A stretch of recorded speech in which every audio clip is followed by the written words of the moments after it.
Subscribe to the channel, like this video, comment your thoughts. There was no turning back. She told him he wasn't the father, and he believed her.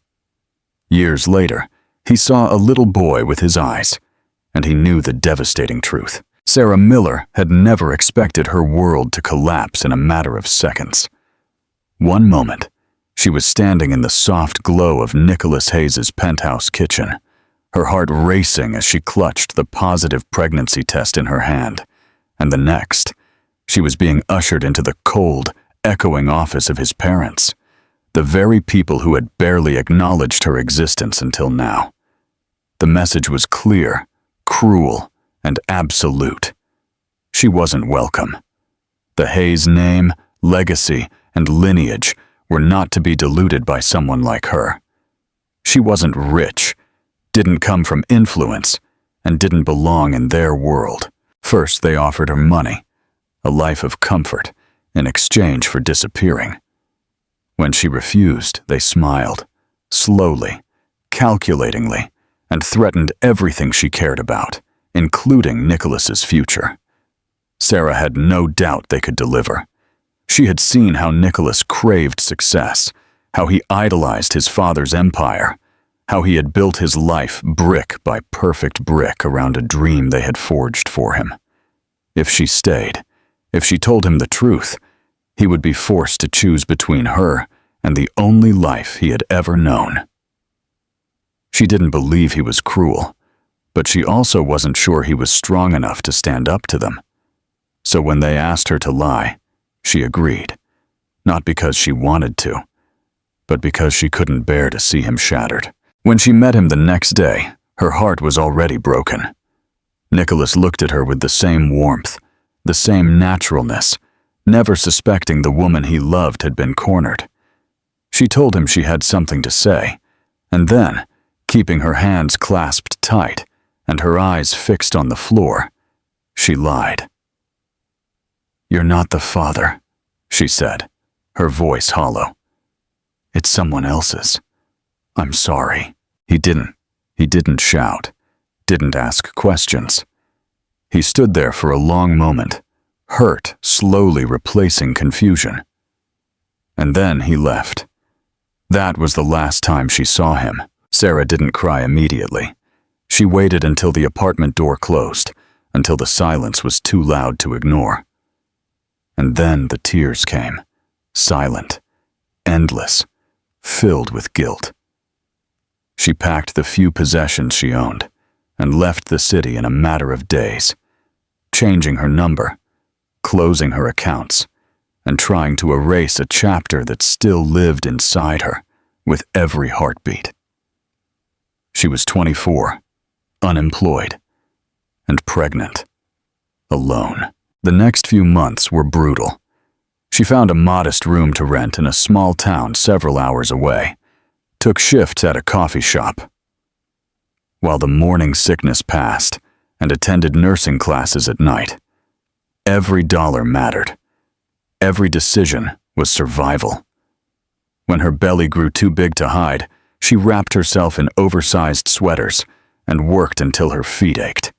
There were no baby showers, no excited calls home, no one to celebrate the first kick or ultrasound. But Sarah held her head high and whispered to her unborn child every night, promising him she would love him enough for two.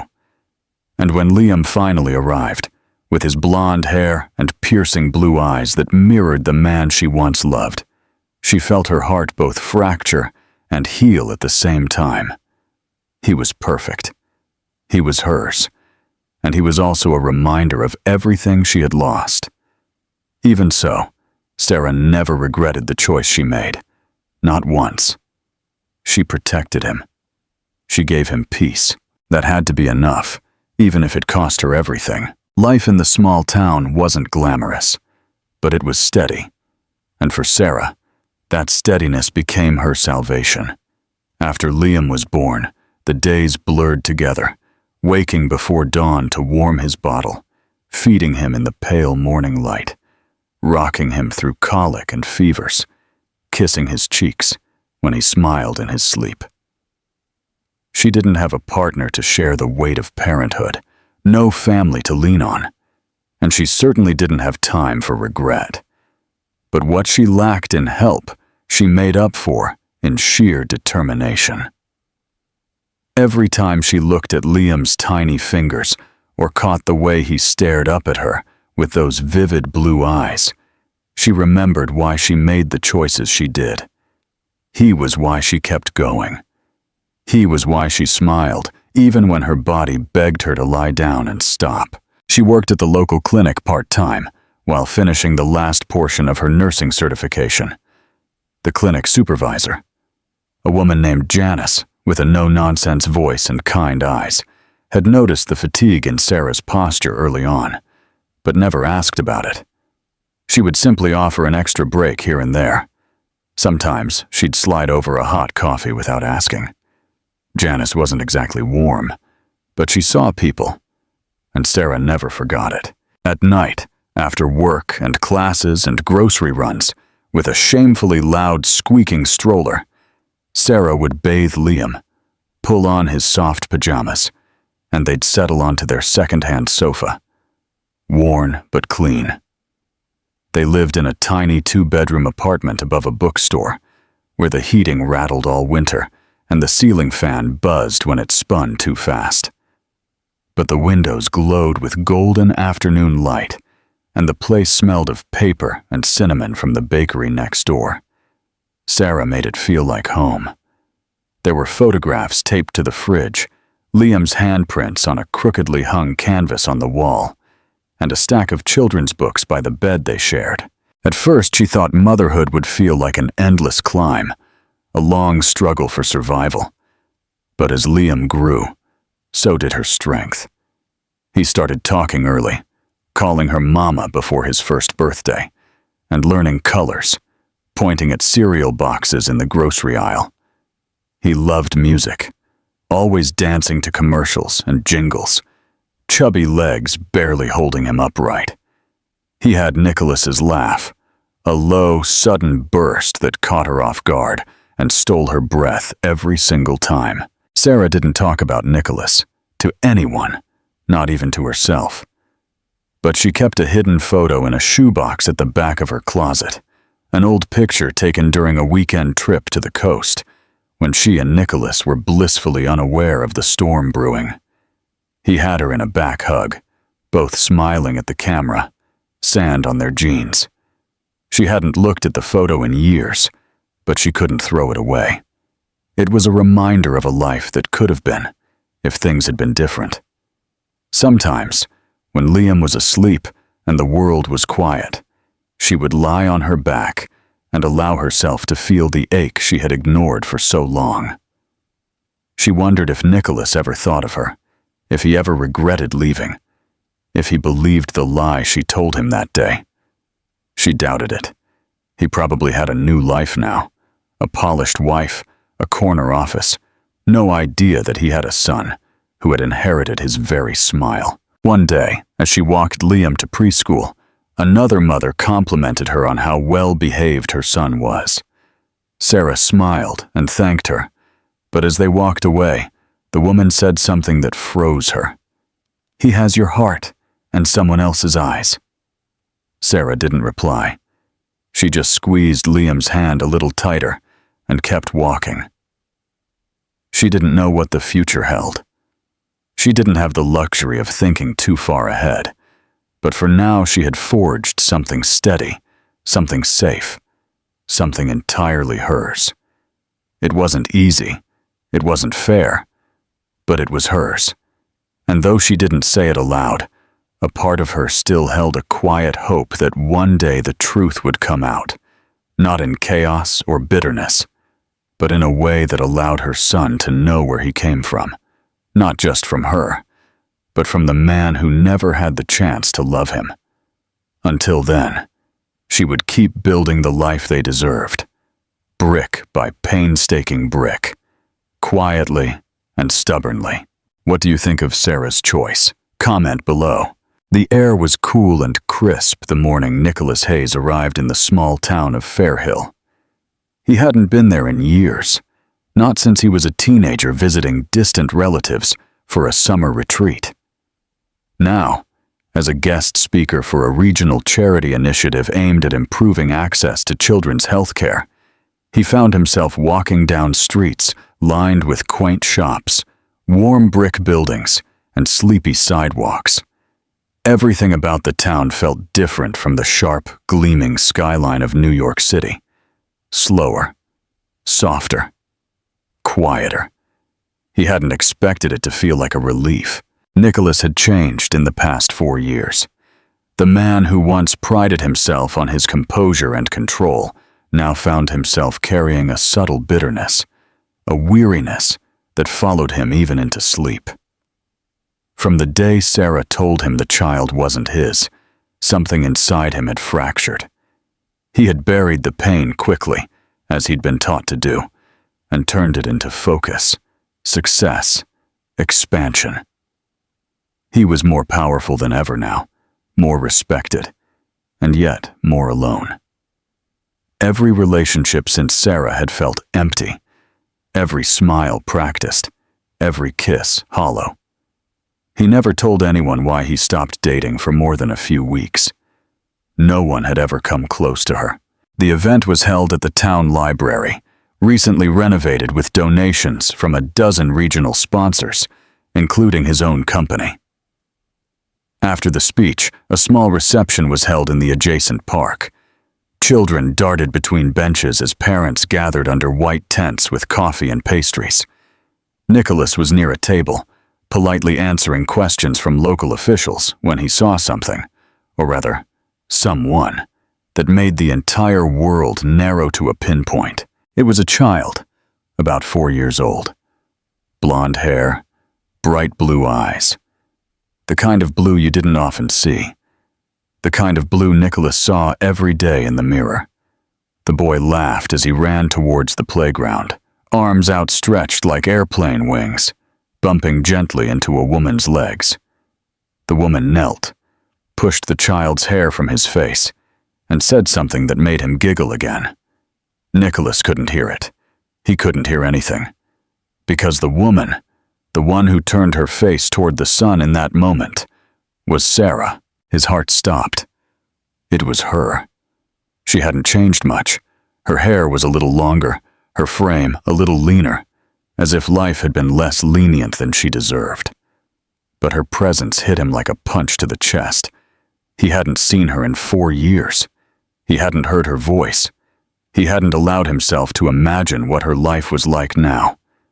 And here she was, and she had a child who looked exactly like him. The pieces clicked into place suddenly in his mind, violently and completely. His breath hitched. That child wasn't someone else's. He was his. He had to be. Nicholas pushed away from the table, barely excusing himself as he walked across the grass toward them, his feet heavy, his heart deafening. As he approached, Sarah turned, sensing someone near.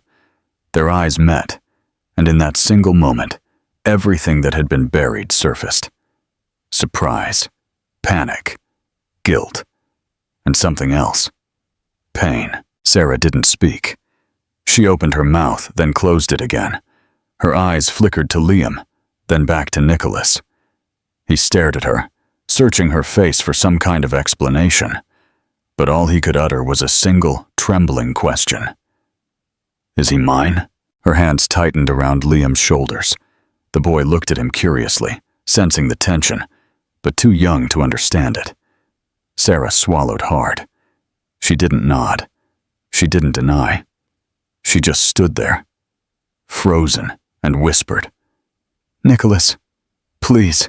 He looked at the child again, then at her.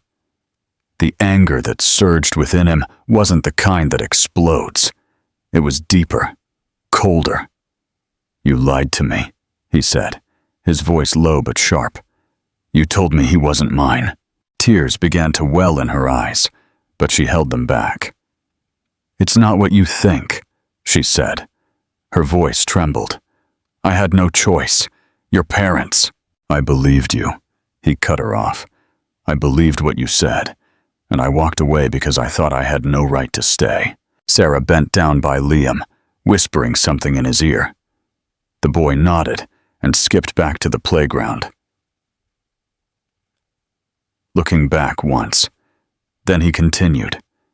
She slowly stood, facing Nicholas again, the dam behind her eyes finally giving way. They told me to disappear, that I would ruin your life. They threatened to destroy mine. I was scared, Nick. I was pregnant, alone, and they made me feel like I didn't belong anywhere near you. He didn't know what to say. The fury within him wasn't just at her. It was at himself, at his parents, at the years that had been stolen from all three of them. How old is he? He asked quietly. 4, she replied. His name is Liam. Nicholas closed his eyes for a second. 4 years. He had missed every first. The first word, the first step, the first time Liam had fallen and needed comfort. He had missed everything, and the child didn't even know he existed. I didn't know how to fix it, Sarah said softly. I thought I was protecting you, and then it just felt too late.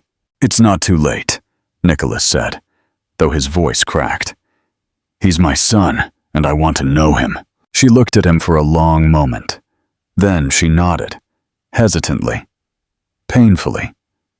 It wasn't forgiveness. Not yet. But it was a door he was willing to walk through. Share your thoughts. What's the hardest truth you've ever had to face? Sarah hadn't planned to see Nicholas again. Ever. That part of her life had been sealed off, buried under layers of exhaustion, survival, and the quiet resignation of someone who had made peace with pain. But after the confrontation in the park, everything that had once been closed began to crack open again, and it terrified her. The way Nicholas had looked at Liam was something she would never forget, as if he were seeing his entire world and losing it all at once. And now, for the first time since the day she lied to him, the truth was out. The weight of it felt unbearable. She didn't sleep that night. She lay awake, staring at the ceiling as Liam slept beside her, a small hand curled against her shoulder. Her mind replayed every word, every expression, the way Nicholas's voice broke when he said, I want to know him. There was no denying the sincerity on his face. He hadn't yelled or accused her in anger. He had looked broken, betrayed, and quietly desperate. It would have been easier if he had just left or called her cruel. But he hadn't. He had stayed. The next morning, Sarah called in sick to work and took Liam to the lake just outside of town. She needed space to think, to breathe, to look at her son, and remind herself why she had done what she did. Liam skipped rocks into the water, giggling when they splashed, completely oblivious that his whole world had just shifted. He didn't know his father had seen him. He didn't know the man who had vanished before his birth now wanted to be a part of his life. Sarah watched him, her heart aching with love and fear. How could she explain to a 4-year-old that his father had been pushed away before he had a chance? That night, there was a knock on the door. She knew who it was before she looked. Nicholas stood in the hallway, holding a paper bag with 2 coffees and a small box of pastries. He looked tired, but not angry. She stepped aside and let him in, not trusting her voice enough to speak. Liam was still asleep in the other room. Nicholas didn't sit down right away. He walked around once, then he turned back to face her. I need to understand, he said. Everything. I deserve to know. So she told him. Every detail. She told him how his parents had called her after she found out she was pregnant, how they had offered her money, how they had called her unworthy, how they had painted him as someone who would resent her for ruining his life. She told him about the threats, how they had promised to destroy her future, block her from jobs, from stability. She told him about the fear, the isolation, the humiliation of being treated as nothing more than a mistake. Nicholas sat in silence, his jaw clenched, his fists tightly balled. She could see the storm in his eyes, the fury not directed at her, but at the people he had once trusted most.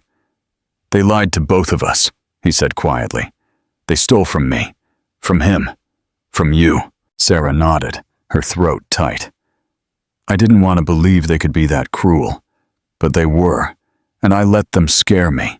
I let them decide my life." Nicholas moved to the window and looked out at the small street below. "I hate that I believed you, that I didn't fight harder to understand why you would say something like that." "You couldn't have known," she said. "I made it sound final. I wanted it to be clean." "It wasn't clean. It was hell," he replied, turning back to her. "I've spent 4 years wondering what I did wrong, why you would cut me off so completely. I hated myself for trusting you, and I hated you for not trusting me." "I hated myself too," she whispered.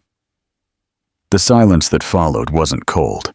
It was the kind that comes after wounds have been laid bare, raw, but healing. Nicholas took a deep breath. "I want to be part of Liam's life, not just visits. I want to know him, to love him, to raise him. Even if you never forgive me, I won't leave again." Sarah watched him intently. "It won't be simple. He doesn't know who you are. He's never asked. He thinks daddies are something other kids have, but it never made him sad." "I don't want to make this harder for him," Nicholas said, "but I won't pretend he's not mine. I've already lost too much time." She hesitated, her hands clasped in her lap. "If you're serious about this, you need to show him, not just tell me. You can't disappear. You can't get overwhelmed and run." "I won't," he said firmly. "I'm not the same man you left, and I'm not here to take from you. I'm here to earn a place in his world." Sarah felt something shift inside her. It wasn't trust, not yet, but it was a beginning. For the first time in 4 years, she saw a version of the man she once loved standing in front of her. Not the CEO, not the heir, not the obedient son, but the man who had laughed with her on beaches and kissed her forehead in silence, and had once asked her what she would name a son if she ever had one. She looked towards the hallway where Liam slept. "Then come back tomorrow," she said.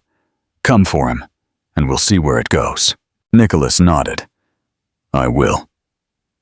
And as he walked out, something in her, something that had been buried under guilt and fear, began to breathe again. Like this video if you believe in second chances. Comment below your thoughts on Nicholas's apology. Nicholas returned the next day right after breakfast, dressed casually in jeans and a soft navy sweater, carrying a small bag with children's books and a toy dinosaur he'd nervously picked out at the local shop. Sarah opened the door slowly, unsure how Liam would react. He didn't know who Nicholas was yet, but he was naturally open-hearted, endlessly curious, and often trusting in a way only small children could be. She watched from a distance as Nicholas knelt to his height, introducing himself carefully with a warm but cautious smile. "Hi," he said softly, holding out the dinosaur. "I'm Nick. I brought this guy because he heard there was a cool kid living here." Liam looked at him with wide blue eyes, almost mirroring Nicholas's, and then took the toy. He clutched it with both hands and whispered a shy thank you. Sarah exhaled slowly. The tension in her shoulders eased a fraction. There was no instant recognition or magical connection, but there was something gentle and natural in the way Liam warmed to him within minutes. The two sat on the living room floor, flipping through the pages of a book about animals. Nicholas patiently listened to every half-remembered fact Liam enthusiastically rattled off. Over the next few weeks, Nicholas became a consistent presence. He didn't just show up. He put in the effort. He learned Liam's routines, what snacks he liked, what time he got tired, what songs he wanted to hear at bedtime, though Sarah was still the one to put him to bed. They took walks to the park together, and Nicholas pushed Liam on the swing until the boys' laughter filled the air. They sat on benches with dripping popsicles, and Nicholas listened to Liam's 4-year-old thoughts about the moon, about dogs, about how superheroes probably got tired sometimes too. At first, Sarah stayed close during their time together, cautious and protective, looking for signs of inconsistency or discomfort. But Nicholas never crossed a boundary. He didn't rush anything. He didn't ask Liam to call him Dad or even push for long solo visits. He simply showed up and stayed. And slowly, Sarah began to let her guard down, even if she didn't say it aloud. One night, after Liam had gone to bed, she and Nicholas sat across from each other in the dimly lit kitchen. The air was thick with unspoken questions. She poured 2 mugs of tea, and they sat in silence for a few moments, listening to the hum of the old refrigerator. "You're really trying," she said quietly, finally breaking the quiet. He looked at her, his expression serious but tired. "Because I missed 4 years. I can't fix that, but I'm not going to miss any more." Sarah looked at her mug. "You know, he didn't ask about a daddy until recently. Not because he felt like he was missing something, but because other kids started talking about theirs. I wasn't sure what to say. I told him every family is different, and he seemed okay with that." Nicholas's voice was thick with emotion. "I should have been there. If only. If I had fought harder to understand why you said what you said, maybe." She cut him off gently. "It's not all your fault. You believed what I told you. I didn't give you a reason not to. I believed it because I was afraid it was true," he admitted. "Because I didn't think I deserved that kind of happiness. I thought it made more sense that I'd lose you." Sarah looked up, surprised. "You really thought that?" He nodded slowly. "My parents raised me to think love had to be practical, clean, strategic, what we had. You scared me, because it was real." She leaned back, letting his words settle in her chest. "It was real," she said, "and terrifying." Both smiled faintly, the first shared moment of softness in years, the kind that didn't erase the past, but acknowledged it. After that night, something shifted between them. Sarah started inviting him for dinner. Once a week, Nicholas began reading Liam bedtime stories. He learned how to roll the boy's favorite blanket just right for nap time. He celebrated Liam's small victories, like learning to tie his shoes or write his own name without reversing the letters. Liam, in turn, began to ask for Nicholas more. He would wait by the window. When he knew he was coming, he'd bolt to him at the door and cuddle up next to him on the sofa during cartoons. He didn't call him Dad, not yet, but Sarah noticed how his eyes lit up in ways she had never seen before.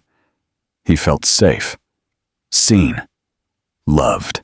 One evening, as Sarah tucked Liam into bed, he asked drowsily, "Why does Nick come over so much now?" She paused, choosing her words carefully. "Because he cares about you very much." "Will he stay forever?" Sarah's throat tightened. "Do you want him to stay?" Liam nodded, already half asleep. "I like it when he's here. It feels warm." And in that moment, Sarah felt her own heart open a little wider. Maybe the past couldn't be rewritten, but maybe the future didn't have to carry the same weight. Maybe, just maybe, healing wasn't about forgetting what had happened, but about choosing what came next. Comment your thoughts. Can relationships truly heal after such a lie? Nicholas knew that rebuilding a relationship with Liam and Sarah was only one part of what he had to face.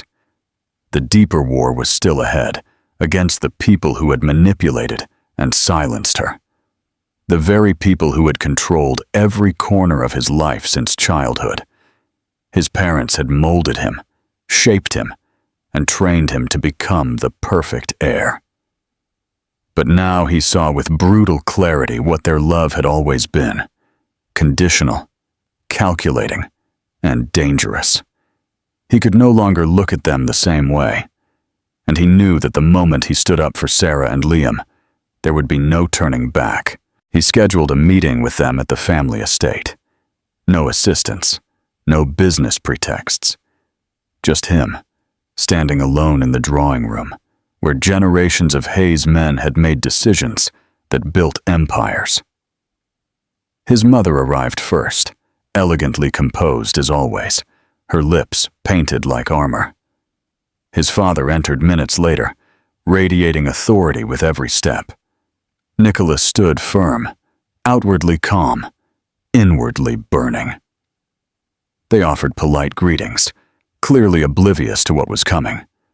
But the moment Nicholas mentioned Sarah's name, his father's jaw tightened. His mother looked toward the window, already emotionally withdrawing, as if she could pretend the conversation wasn't happening. Nicholas didn't let them deflect. He told them everything, that he had found Sarah again, that Liam was his son, that he had lost 4 years of fatherhood because of their lies. His voice remained steady, but the emotion behind it was unmistakable. He accused them not just of manipulation, but of cruelty, of stealing his time. Love, the most important relationship in his life. His father scoffed, saying he had done what was necessary to protect their name, that Sarah was a liability, that she had no status, no connections, no future worth investing in. His mother's voice followed, icy and elegant, claiming Nicholas's judgment had always been clouded by emotion, and that he would eventually thank them. But he didn't thank them. He stood taller and told them they were wrong, that Sarah had more strength, integrity, and loyalty than anyone in their social circle. That Liam was the best thing that had ever happened to him, and that his only regret was not walking away from them sooner. His father threatened legal action. He tried to remind him of financial obligations and inheritance clauses. But Nicholas coldly interrupted him. He no longer cared. He was willing to give up every cent, every share, every board seat, if that's what it took. His life wasn't for sale. His son wasn't a mistake, and he wouldn't sacrifice real love for polished appearances ever again. By the time the conversation ended, the silence between them was permanent. His parents didn't follow him. They didn't ask him to reconsider. They simply stood there, rooted in a world he no longer belonged to. The next few days were complicated. Lawyers called. Accounts were frozen. Business partners whispered. But Nicholas pushed forward anyway. He sold shares of the company he had helped build. He announced his departure from the board of directors and began planning his own venture, a small but ambitious tech startup with a mission rooted in transparency and accessibility, not elitism and control. He didn't know if it would succeed, but he knew it would be honest. And it would be his. Meanwhile, back in Fairhill, Sarah watched all this unfold with a mixture of awe and fear. She hadn't asked him to do it anymore. She hadn't expected him to give up everything. But as he showed up for dinner again and again, exhausted but present, bruised but determined, she began to understand the depth of his choice. He wasn't just trying to play house. He was fighting for a life no one had allowed him to have before. One evening, after Liam had fallen asleep on the sofa with a book resting on his chest, Nicholas sat down next to Sarah, rubbing his eyes to ease the fatigue. "I think I finally understand what it means to fight for something," he said. "Not for profit, not for pride, but because it's the right thing." Sarah reached out and took his hand. It was the first time she had done so in years.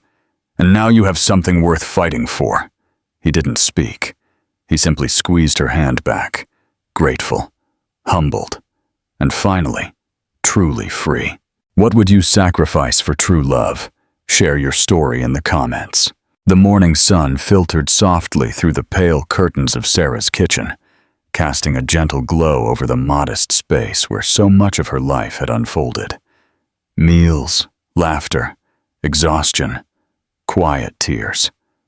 The past few months had brought changes she could never have imagined, and even as she tried to maintain a sense of normalcy for Liam, she felt the shift in every breath. Nicholas had become part of their daily rhythm. No longer a surprise visitor or a tentative presence, but someone who showed up consistently. With muddy sneakers, hair rumpled from chasing Liam in the park, and eyes that no longer held the sharp edges of a corporate executive, but the quiet warmth of a man reclaiming his soul, Sarah noticed him more each day. The way Nicholas anticipated what Liam needed before he asked for it. The way he asked Sarah what she needed, even when she brushed it off. The way he paid attention to the small things. How Liam hated the crust on toast. How Sarah never drank her coffee hot. How they both lit up when they danced together in the living room to no music. It was in these details that she realized how deeply Nicholas was rebuilding not just his life, but hers too. But even as her guard slowly began to lower, she still wrestled with fear. It was one thing to fall in love with Nicholas Hayes once, when she was younger, more naive, believing love could shield her from the world. It was another to risk her heart again now that she had Liam, now that she had so much more to lose. She didn't doubt his intentions, but her instinct to protect her son remained fierce. She needed to be certain that if she opened the door fully, it would stay open. Nicholas seemed to understand this without being told. He never pressured her. Instead, he found quiet ways to prove himself. He fixed the broken kitchen drawer without being asked. He took Liam to the doctor when he had a fever. He stayed up late helping Sarah prepare materials for her new clinic job. When Sarah's car wouldn't start, he showed up before dawn with jumper cables and coffee. Not to impress her, not to earn points, but because he was now there, in all the ways that mattered. One evening, after a long day of preschool and errands, they all sat on the worn living room sofa. Liam curled between them, a blanket pulled to his chin. He had fallen asleep midway through a story, and Sarah found herself watching Nicholas as he gently brushed Liam's hair from his forehead. There was something so unguarded in his expression, something that squeezed her chest. She hadn't planned to say anything, but the words slipped out before she could stop them. "You're a good father." Nicholas didn't look at her immediately. He kept watching Liam sleep, his voice barely a whisper. "I'm trying to be. I still feel like I've missed so much." "You can't get those years back," she said softly. "But you can have the rest." He turned to her then, and their eyes met in the dim light. "Is that something I'm allowed to hope for?"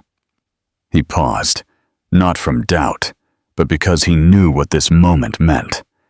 She had kept her walls up for so long, convinced that tearing them down would only bring pain. But the man sitting beside her wasn't the same man she once feared losing. He had fought for them, chosen them, ate for them, aged for. "You don't have to hope," she said. Her voice trembled. "You're already part of it."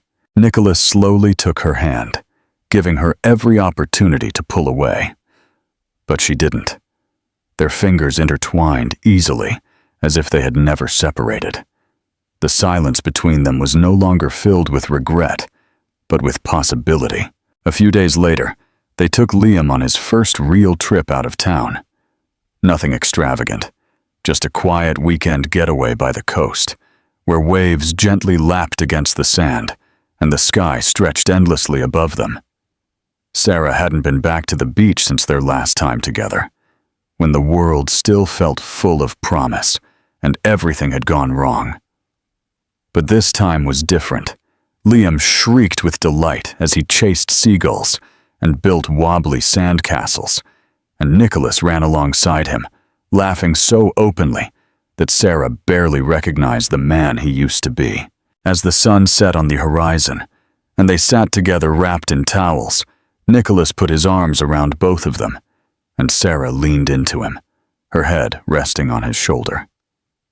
That night, as they tucked Liam into bed in the small rental cottage, Nicholas lingered in the doorway, watching him sleep. Sarah walked up behind him and whispered, "It feels complete now." Nicholas nodded, his voice thick. Me too. Later, as they stood outside under the stars, barefoot on the deck, Nicholas turned to her, his eyes searching. "I don't need you to answer me anything tonight," he said quietly. "But I need you to know that this isn't temporary. I want a life with you, with both of you, whatever that entails, however long it takes." Sarah looked at him, the sea breeze tangling her hair. "I don't have an answer," she said truthfully. "Not yet, but I believe you."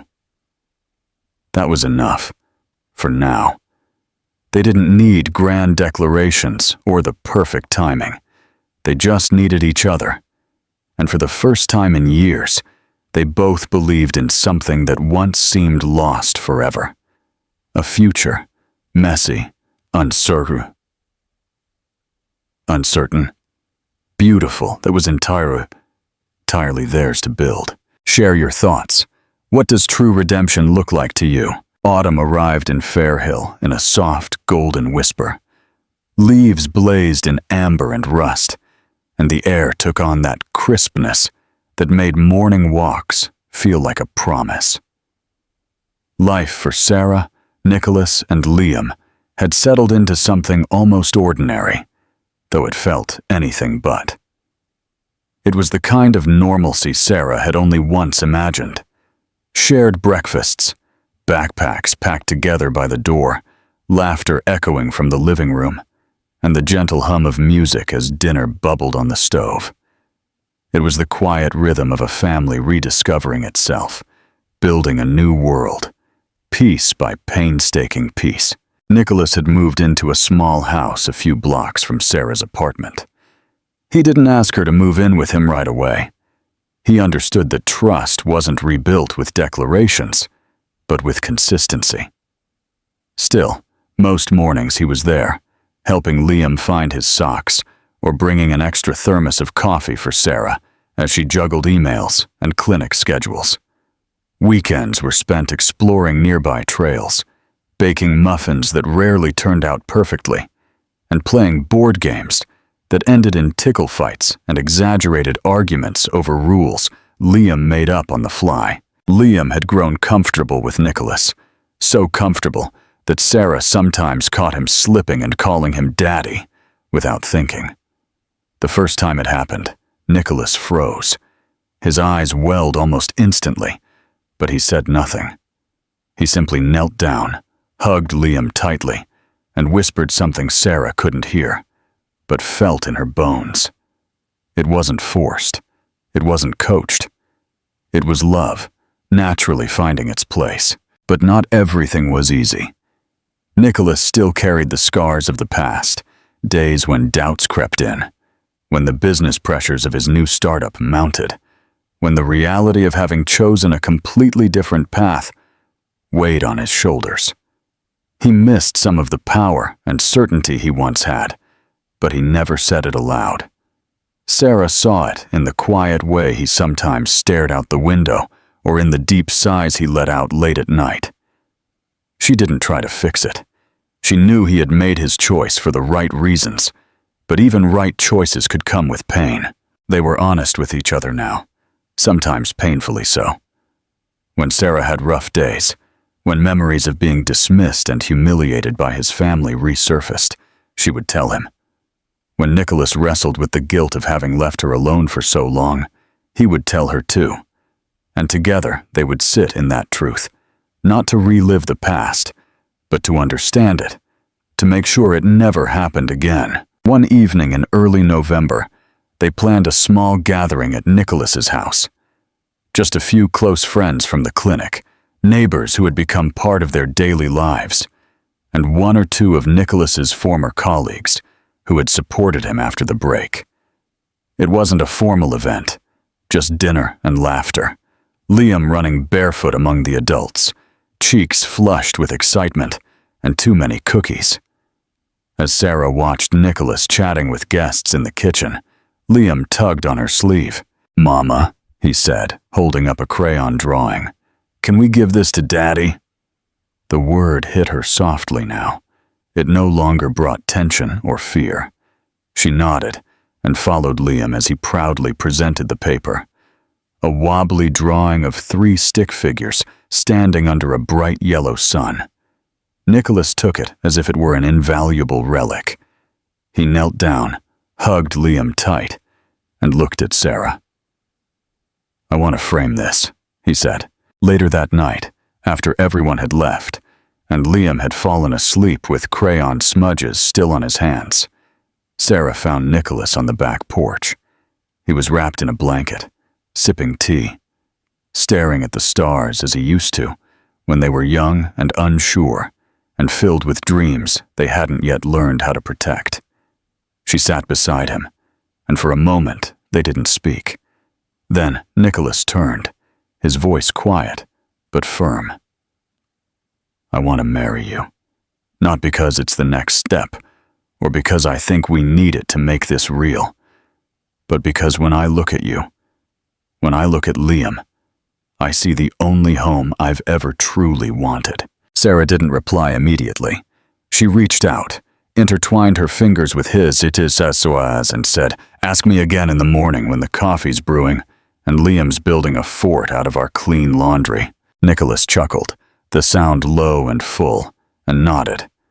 "Okay, but just so you know, I'll keep asking, every day, until the answer is yes." The next morning, with sunlight streaming across the kitchen floor, Liam building a spaceship out of sofa cushions and wooden spoons, and Nicholas pouring 2 mugs of coffee with a sleepy smile, Sarah looked at him and whispered, "Yes." There was no need for a ring yet, no fanfare, just the soft clinking of a mug against the counter, and the beginning of the rest of their lives, grounded not in fantasy or perfection, but in hard-won love, in truth, in choosing each other every single day. The ending of this story is a rare kind of full circle, one that doesn't erase the pain of the past, but transforms it into something stronger. What makes it powerful isn't just that love returns, it's how it returns, scarred, humbled, rebuilt with honesty and persistence. Nicholas and Sarah don't get a fairy tale. They earn their way back to each other, moment by moment, choosing love after betrayal, trust after silence, and hope after years of loss. The final scenes don't offer perfection, and that's exactly what makes them satisfying. Life didn't turn out as planned for either of them, and yet what they created after, a family built not on illusion, but on truth, is far more meaningful. Their happy ending isn't in grand gestures, but in quiet mornings, unspoken forgiveness, the laughter of the child who stitches together what was broken. For me, it's a story about redemption, but more importantly, about courage. The courage to face what hurt, to admit what was wrong, and to keep believing that love is worth the fight.